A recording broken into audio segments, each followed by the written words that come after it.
A sister on the brink of obsession. A brother in search of answers. A Viking in search of his missing companion. Does the truth really set you free? And if so... Freedom from what?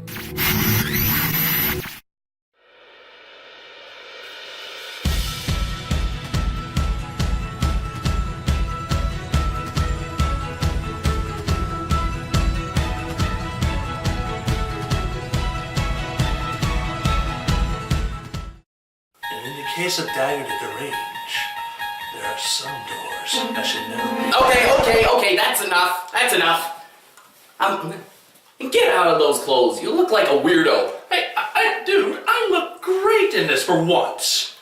Oh yeah, you look great for once. I have not changed my wardrobe at all during this season. Well, you got the fucking Marie Antoinette closet of wardrobes. All right, so no can do, Mister. Oh, come on, I think you look better with that. All right, you know what? Let's also get rid of this damn black and white. Oh, something got more colorful in here. Yeah. Well, I can't say the same about this episode, though. Not that it's bad, in that bad of a way. I'm just talking about, like, it's really dark and depressing. Yeah, yeah, it is, actually. Honestly, this is the kind of somberness that takes me back to Race to Fireworm Island. Yeah, and also, in a way, kind of gives us a reminder of what's going to happen in movie 2. Yes. So this is all about Dagger and Heather, apparently throughout this whole season, which probably could have actually been a good arc in and of itself. I actually would rather have seen that one. Yeah, searching for clues of where Oswald could be, their father, as it was hinted in season 3. Yes. But they keep on going from dead end to dead end. And trap to trap. Mm-hmm. And rock slides too. Okay, I think they get it. Yeah. Alright, so Dagger's the one that seems to be losing hope. Heather is just stubborn, hyper focused on doing that.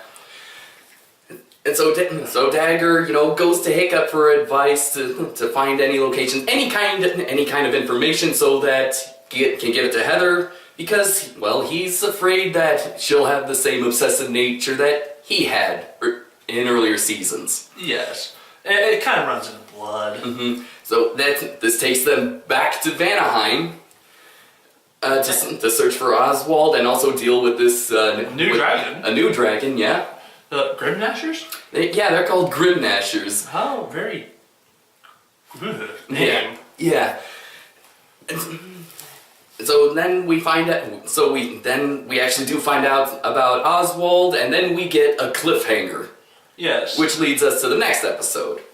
Honestly, this episode was pretty gut-punching because of how it handled, like, first off, you get to see a side of Dagger you never see, like, at all. Like, most times when we see Dagger, it's always joke, like, yeah, we've seen him insane, we've seen him rational, we've seen him angry, but we've never seen him scared. I mean, he does admit that he didn't really think this through about what would happen if they actually did find his dad, and that maybe he would have to, and that he's not afraid that if his dad's alive, that he'll just take away being a chief from him. He's actually more afraid of that maybe he'll be a disappointment to him. Yes, and that really hits hard. Mm-hmm.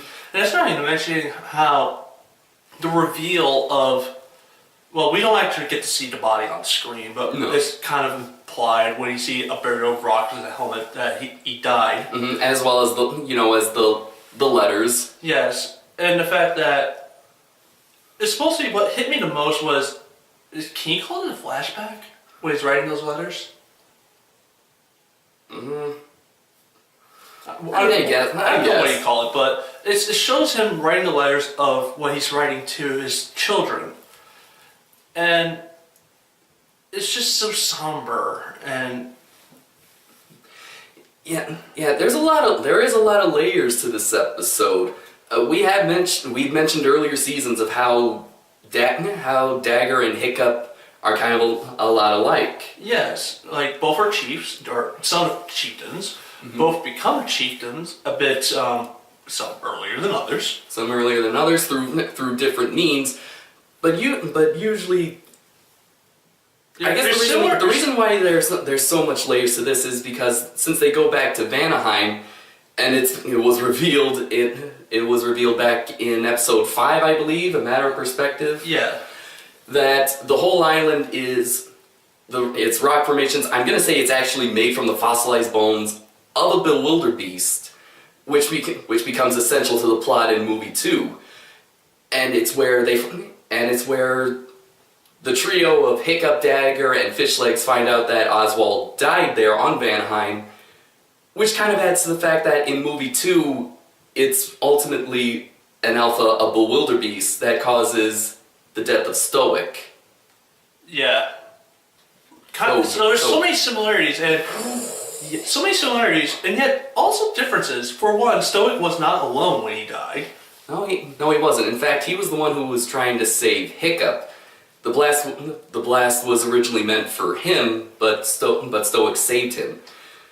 Oswald. But he did die alone, but in a way, he was doing a similar thing. He was protecting the dragons. Yes. So he was protecting the sick dragons from these Grimnashers. I want to say they're actually scavengers, since they prey on. They are scavengers. Since they prey on the sick, which is actually a new facet to dragon culture. Yeah, we've always seen them as like predators or even prey. We've never seen scavengers, thus completing the food chain. Awesome.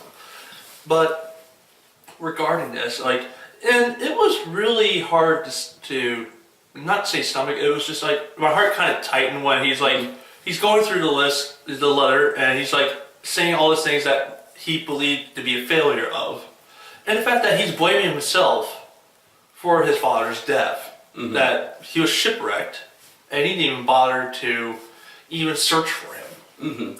Which again, kind of future echoes Hiccup's own grief during Stoic's funeral.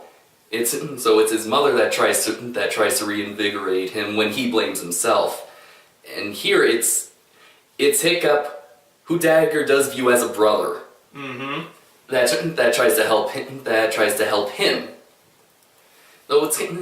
So there's like this there's this underlying theme of family. It is throughout this whole thing.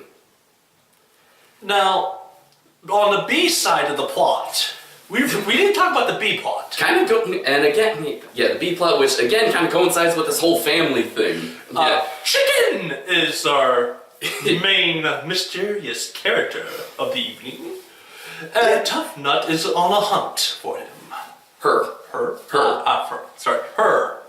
Yeah, Chicken goes missing, apparently again. I mean, I only remember the one time she got missing, intentionally, and that was, a Grim Retreat, remember? They thought Skull Crusher ate the... Yeah, yep. Other times she just didn't appear at all in an episode. But, it's kind of funny, I predicted what was going to happen with Chicken because of the sentence Tough Nut said. She's eating more, she's always tired. Always tired. I'm like, oh god. This was just like Dragon in Shrek 2, remember? Yeah! Oh my god. Alright. Only instead of actually dragon chick hybrids. Yeah. Which honestly would kind of be crossing the line with this series. Yeah. No, it's just regular. They're so fluffy! We can't do it, right? We need Agnes back there to say that. Oh, come on, we can do our best. I think it's so fluffy! Okay. Alright, but all the while, Snot is doing like this weird Twilight Zone narration thing. or the recovery mission turned into a rescue mission. I'm like, oh my god, no. Alright, first time viewing. The first one was funny. Then it kept repeating, and then it started to get annoying. And then Asher. And we were like, thank you! But this latest viewing, I guess, because I was expecting it, I was like, alright, it's not all bad. Yeah. Honestly, it's kind of funny to see Snotlout being a narrator. He's such an ass about it, and it's a funny way to do it. Not only that, but he's actually kind of using some wit. He's using wit, and he's actually got some words to add with it that he don't usually use that much. Mm-hmm. He's increasing his vocabulary, guys. You should be afraid. Yeah. So yeah, that's resolved. This is meant to be like the lighter toned B plot to coincide with just this heavy-hearted this episode. This really bleak, very sad, heavy A plot. But then they get to the part where the Sentinels, oh boy, they're adapting. Yeah. So when Hiccup and the gang go back to the island, the Sentinels don't even wait. They just freaking. We remember you. Yeah, we remember you. The nose always knows. Ha ha ha ha ha ha ha. Funny pun. Mm-hmm. It punny. But so, and then it's very admirable when you see them after Hiccup and Dagger and Fish Legs. I keep forgetting that. Save the lone Gronkle from the scavengers. They got the respect of the Sentinels, and they just step aside. Mm-hmm. Yeah, it was very nice, and yeah, that was a very good scene.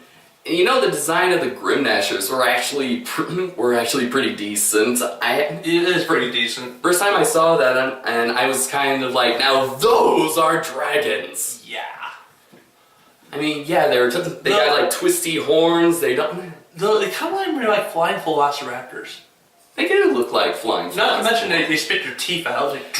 Oh, jeez, God, I wonder what that makes me cringe. That just kind of reminds me of that one bad guy from Naruto that could actually shoot bones out of his fingertips, and then pull bone swords out.